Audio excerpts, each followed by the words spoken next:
Hello बच्चों, welcome to all of you my YouTube physics channel physics Mantra.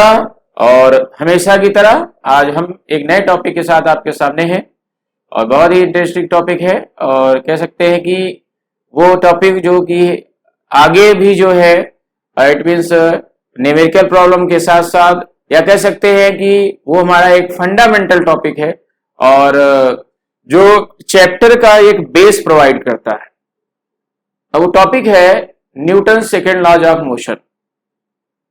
Newton second laws of motion. तो let's come on the topic and topic is Newton second laws of motion. Newton second laws of motion. Newton second laws of motion, ठीक है, ये हम लोग पढ़ेंगे। बहुत ही interesting topic है, यू नो। और इसमें सेकेंड लॉ में न्यूटन ने एक प्रोवाइड किया कि अगर हम एक्सटर्नल फोर्स को अप्लाई कर दे, एक्सटर्नल फोर्स को अप्लाई कर दिया जाए। फर्स्ट लॉ में तो ये है कि एक्सटर्नल फोर्स लगाया जाए या ना लगाया जाए। अगर लगाया जाए तो इनिशियल स्टेट को चेंज कर दिया जाएगा लगाने के बाद, और अगर ना लगाया जाए तो ऑब्जेक्ट जिस स्टेट में है उस कंटिन्यूअस स्टेट में बना रहेगा। ओके, तो then in the second law of motion, suppose that is an object which is placed on the surface, okay, और ये एक रेस्ट कंडीशन में है, इनिशियल वेलोसिटी इसकी 0 दी गई, u बराबर 0। If you will act a force, external force, then object displaces from one place, suppose that A पर है तो ये दूसरे प्लेस बी पर पहुंच सकता है, यानी कि यहां पे आ सकता है, suppose that B. After acting the force, then its velocity becomes changes an object moving with a final velocity, ठीक है। After acting the force, velocity changes and when the velocity changes, then the new quantity acceleration will be produced, एक नई quantity produce होगी, ठीक है।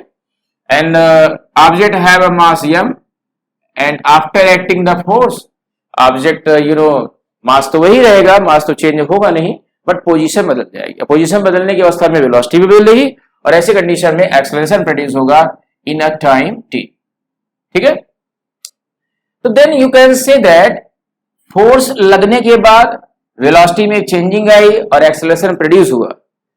Force की value और बढ़ाएंगे, वेलोसिटी और ज्यादा चेंज होगी, एक्सेलरेशन का मान और बढ़ेगा। इट मींस फोर्स पर एक्सेलरेशन डिपेंड करता है, फोर्स पर एक्सेलरेशन डिपेंड करता है। इट मींस फोर्स लगने के बाद ही एक्सेलरेशन प्रोड्यूस हुआ है और फोर्स की वैल्यू बढ़ने से एक्सेलरेशन की भी वैल्यू बढ़ेगी। You can say that because force apply हुआ, वेलोसिटी चेंज हुई, एक्सेलरेशन प्रोड्यूस हुआ। यानी आप लिख सकते हो F is proportional to A, directly proportional to A। Then F proportionality का यहाँ कांस्टेंट आएगा for this object, that is the mass m, the constant for the particular object in this condition. Mass क्या है यहाँ पे पूरे में? Constant है। एक बार यहाँ पे था, बदला पोजीशन यहाँ पे है, बट मास तो वही है, तो यह बराबर क्या हो जाएगा? ma हो जाएगा, ठीक है। तो यहां पर मास क्या है? Where m is a constant, constant term for the particular object, for the specific object, specific okay, that is then the external force, and you can say that the external force is equal to the product of mass and acceleration। यहां से हमको जो यहां भी question मिल रहा है वो कैसे क्या कह रहा है कि जो फोर्स है वो मास और एक्सेलरेशन का एक प्रोडक्ट है, यानी कि यह बराबर है में, ओके। और you can say that is the second law of motion, यही हमारा सेकेंड लॉ ऑफ मोशन है। यानी आप क्या कह सकते हैं? The external force applied on an object is equal to the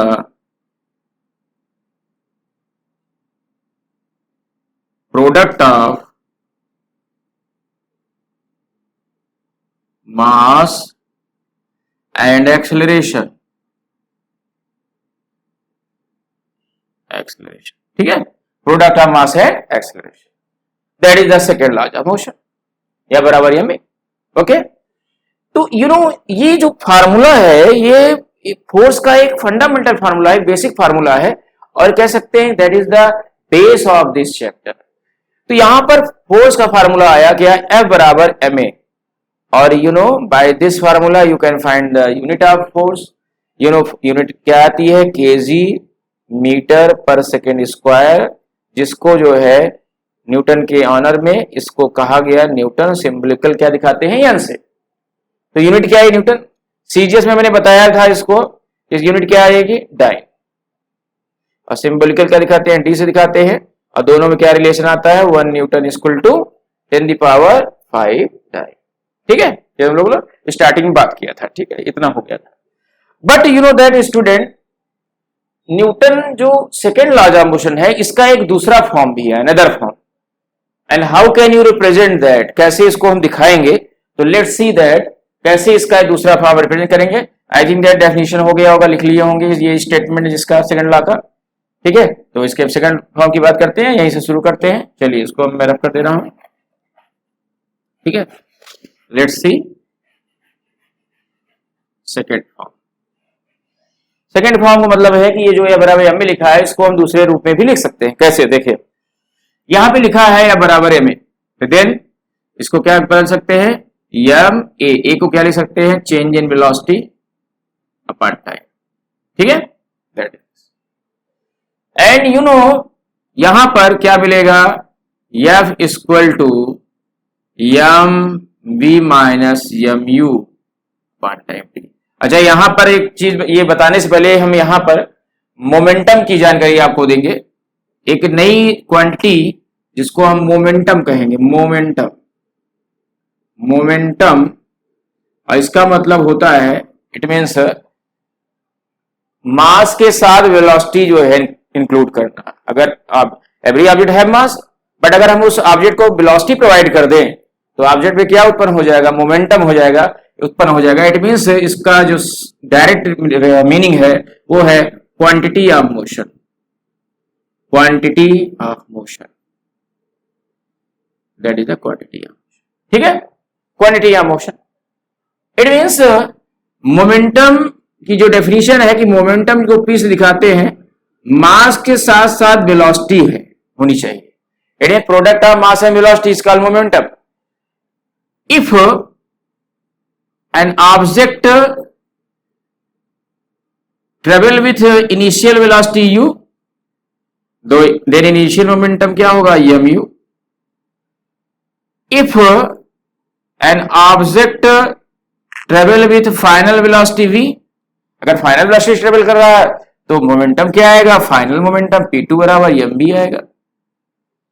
तो फाइनल मोमेंटम mv आया, इनिशियल mu आया, तो चेंज इन मोमेंटम हम इसको कैसे दिखाएंगे, डेल्टा पी से दिखाएंगे, क्या हो जाएगा, P2 माइनस P1 यानी M V minus M you.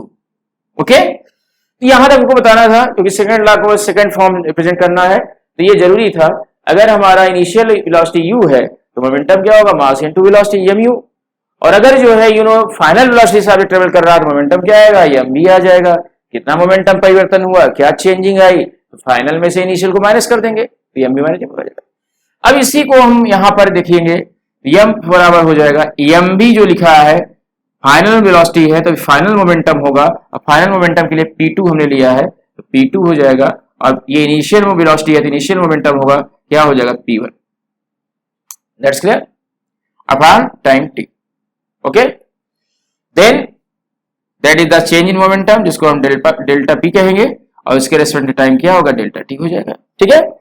तो here it is, you can see that F बराबर delta p by delta t, that is a second form of the second laws of motion।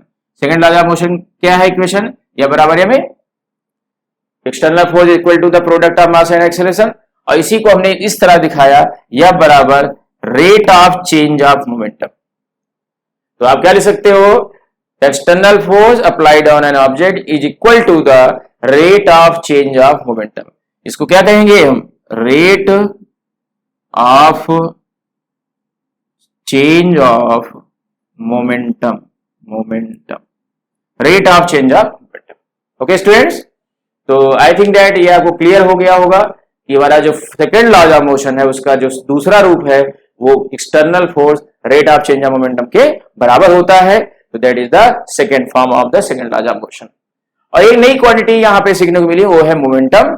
Momentum का मतलब है कि मास और velocity को एक साथ, इट मीन मास यानी ऑब्जेक्ट को अगर वेलोसिटी प्रोवाइड कर दिया जाए, मोशन प्रोवाइड कर दिया जाए, तो वहां पर मोमेंटम प्रोड्यूस होगा। जैसे यू नो दैट क्रिकेट में अगर हम बात करें तो बॉल में कम मोमेंटम प्रोवाइड किया जाता है स्पिन बॉलिंग में, और फास्टर क्या करता है कि ज्यादा मोमेंटम प्रोवाइड करता है, नहीं ज्यादा वेलोसिटी उसको बॉल को प्रोवाइड करता है। ज्यादा वेलोसिटी प्रोवाइड करता है तो मोमेंटम ज्यादा पाया जाता है।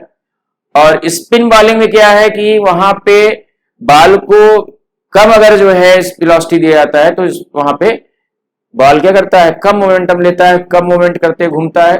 लेकिन अगर ज्यादा वेलोसिटी प्रोवाइड करते हैं तो वहां पर स्पिन बॉलिंग भी ज्यादा मोमेंटम करते हुए दिखाई पड़ती है, यानी कि mass with velocity is called momentum. ठीक है, तो इसके बारे में कुछ हम और जानेंगे नेक्स्ट टॉपिक में। इसका हम एक्सप्लेनेशन एक देंगे मोमेंटम का, और इट मीन्स अलग अलग मोमेंटम के क्या है, इसकी यूनिट क्या है, ये कौन सी फिजिकल क्वांटिटी है, ये उसको थोड़ा एक्सप्लेनेशन हम लोग नेक्स्ट वीडियो में नेक्स्ट टाइम करेंगे। तो हमारा जो यहाँ आज का टॉपिक था सेकंड लॉ ऑफ मोशन, तो हमने देखा कि ये हमारा सेकंड लॉ ऑफ मोशन है और उसका दूसरा फॉर्म क्या है, delta P by delta T. ठीक है स्टूडेंट्स, तो let's it means come on the another topic in another day. तो नेक्स्ट डे यानी कि हम मिलेंगे एक नए टॉपिक के साथ, और आप लोग जो है कंटिन्यू वॉच करते रहे, चैनल को देखते रहें। Okay, thank you.